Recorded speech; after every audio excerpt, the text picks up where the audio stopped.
হিলি নাযাবা। সেইকাৰণে ভাগৱতে কৈছে যদি কোনোবাই মদ খাইছে আৰু কোনো ধৰ্মগ্ৰন্থত কোনো গুৰুৱে মহাপুৰুষ শংকৰদেৱে মাধৱদেৱে কোনো মানুহকে মদ খাবলৈ বাধা দিয়া নাই,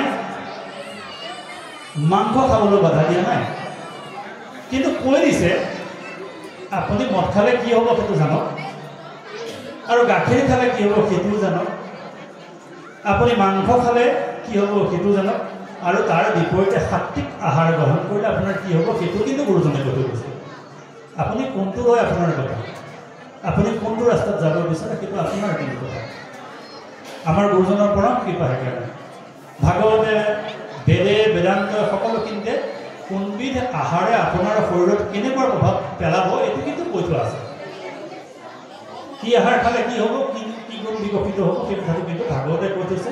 গতিকে আপুনি ভাগৱতক দুখ দিব নোৱাৰিব, গুৰুকো দুখ দিব নোৱাৰিব। গতিকে যদি আপুনি সেই স্থানবিলাকলৈ গৈছে দুখ কিন্তু আপোনাৰ হ'ব।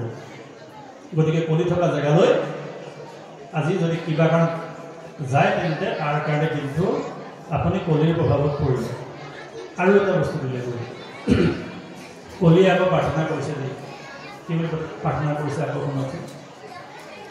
পৰিবাৰ বিস্তৰণ জোৰে ইটো গ্ৰাম আৰু কিছু দিও দান নবাবৰটো প্ৰাণ।